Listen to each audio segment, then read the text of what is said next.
Hello everyone. So in this video we are going to talk about linked lists. So before going to linked lists, let's see first arrays. So in arrays, as you know, you are declaring an array and then deciding, let's say that you will have 10 elements or 100 elements. Okay, so you're saying A100 and let's say it's an int array. Okay, so in this case, you're reserving the maximum size of the array, right? If you are not going to utilize or use all 100 elements, in this case, you are wasting space in the memory because you reserved, let's say 100, but you used already 50 and you are just waiting for any upgrade in your system or students added to the course or something. So you are just reserving the remaining 50 for any upgrades, right? So in this case, you are wasting the memory.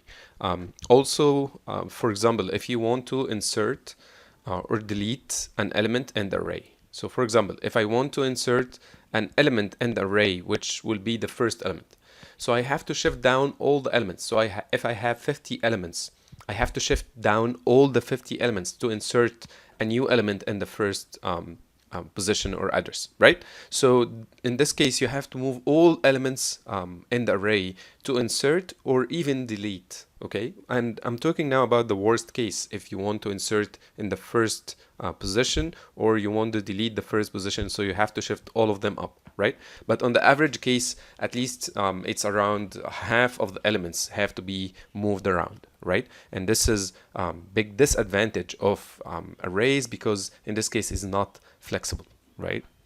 So from here we will introduce linked lists. So what are linked lists? As you know about arrays, let's return back here.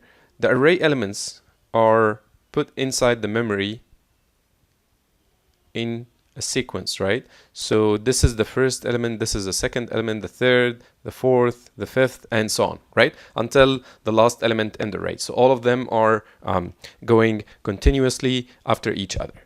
But the concept of the linked lists is as follows. I will have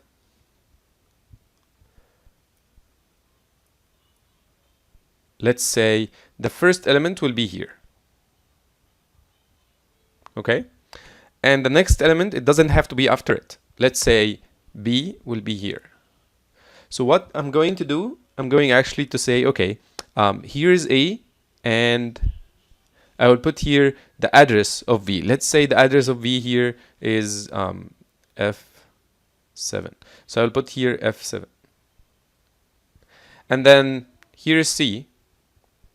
Okay, and I know that C comes after B, so I'll put here the address. Let's say here this is FF, so I will put here FF.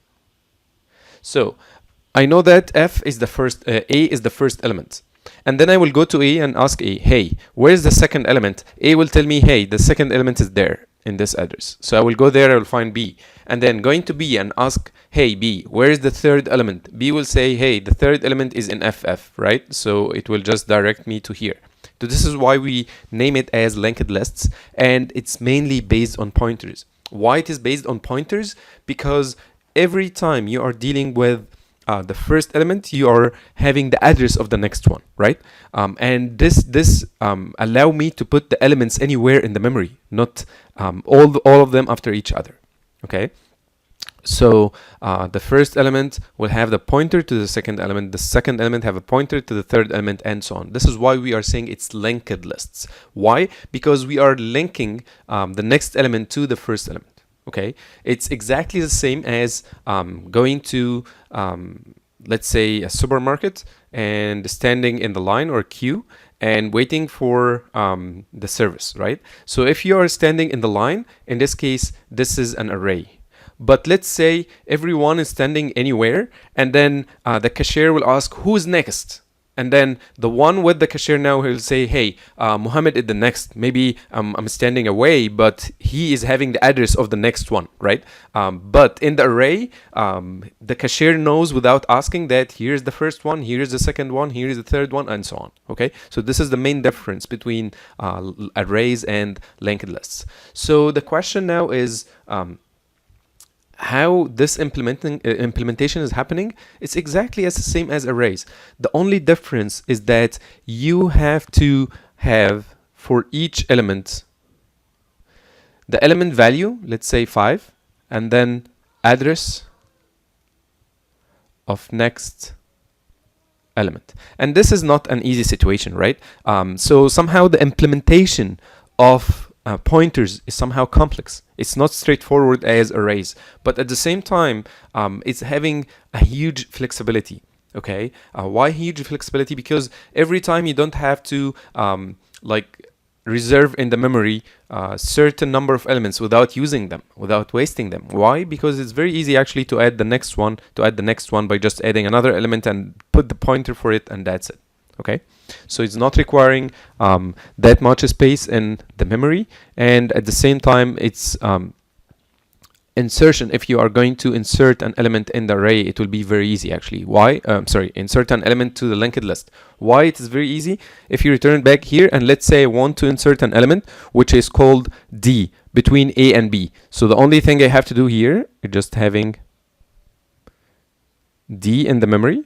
Okay, and then A will now point to D, and then D is going to point to B.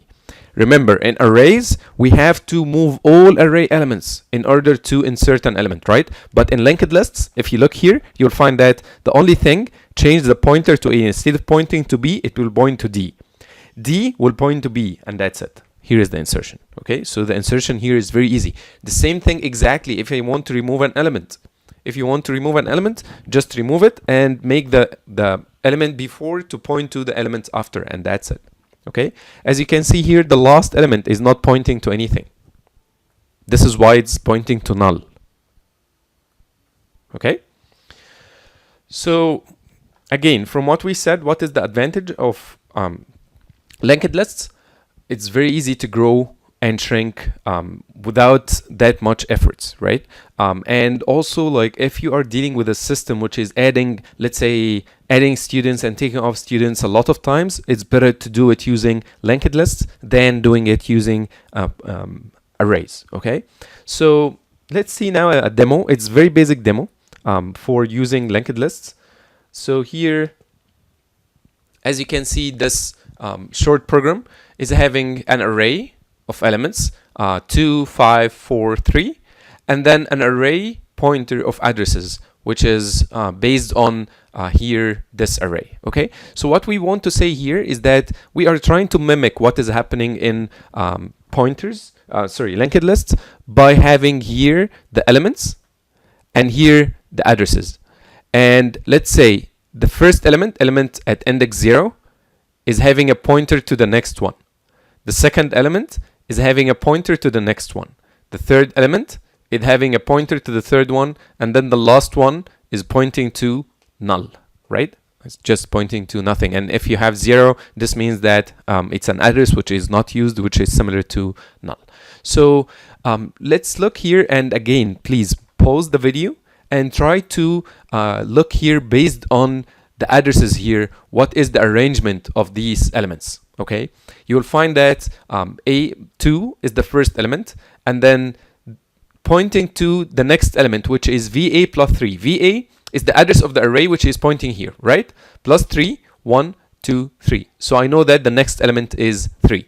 Okay, so after knowing that the next element is 3, where is the next element? So here, VA plus 2. So VA is here, plus 2, the next element is 4. And then where is the next element? VA plus 1. VA is here, plus 1 here. So I know that the list is actually having 2, and then 3, and then 4, and then 5. So as you look here, you'll find that it's not easy actually to look at it. This is why next week we will introduce structs, which is very good actually for representing linked lists. So again, this is a very I can say bad way of representing linked lists, but because still we don't know structs, when we deal with the structs, you'll find that linked list is very easy to implement there. Okay, so if you compare between arrays and linked lists, you'll find that linked lists are dynamic. As we said, you can grow it, shrink it. It's very easy. Also, in the same way, if you want to, for example, have an array, And to shrink and expand, in this case, you have to use dynamic memory allocation, right? Also, if you look at linked lists, as we said, you can insert or delete an element very quick, right? So this is what we have based on arrays, and here on based on linked lists. But the problem of linked lists, if you want to find an element, right, you have to ask each one of the elements, hey, where is the next one? Where is the next one? Where is the next one? Until you find your element, right? So it's not easy to find an element in linked lists. So as you can see here, it's trade-off actually. Arrays is having some advantages, and pointers or linked lists are having other advantages. Okay, so there is variation of implementation of linked list, which is what is called circular linked lists. And in this case, actually, you will find that the only difference here is that the last element is pointing to the first element. So instead of having here null,